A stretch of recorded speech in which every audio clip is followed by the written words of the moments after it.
in 48 BC.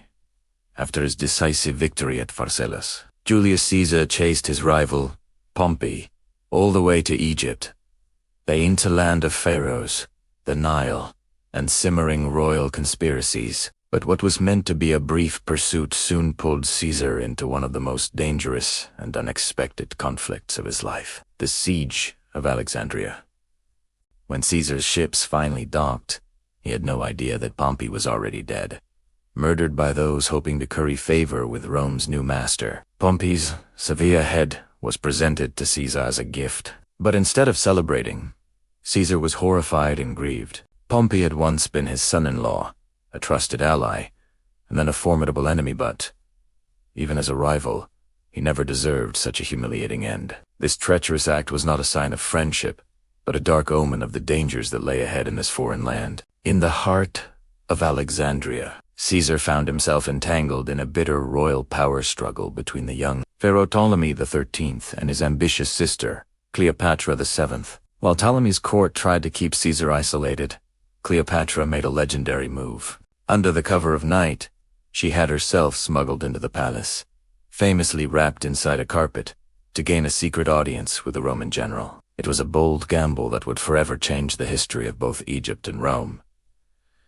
After meeting the brilliant and charming Cleopatra, Caesar made his decision. He declared his support for her claim to the throne, citing the will of her father. Alexandria erupted in fury. Ptolemy's loyalists, led by the general, mobilized the powerful Egyptian army and laid siege to the palace district, trapping Caesar and his small Roman force inside. The man who had just conquered his rivals in Rome's civil war suddenly found himself besieged, outnumbered, and fighting for his life in a foreign city. During the fierce fighting that raged near the harbor, a devastating fire broke out. The flames quickly spread, consuming warehouses, docks, and tragically, a part of the legendary Great Library of Alexandria. From the palace roof, Caesar watched in horror as priceless scrolls and centuries of accumulated knowledge turned to ash. He understood then that this was a war of total commitment. The outcome would determine not only the future of Egypt's throne but his own survival and legacy. Completely surrounded and cut off from escape by sea, Caesar made a typically bold decision, a surprise attack, to seize control of the harbor and the Egyptian fleet. In the thick smoke and chaos of battle, Caesar's outnumbered but highly disciplined Roman legionaries clashed with the Egyptian forces. Caesar himself fought on the front lines, leading the charge from the pier like an ordinary soldier. One by one, the Egyptian ships were captured or burned. Against all odds, he had turned the tide of the war with only a few thousand men. Just as the situation seemed most desperate, with Roman supplies dwindling, help finally arrived. Reinforcements led by Caesar's ally, Mithridates of Pergamon, marched from Syria and reached the Nile.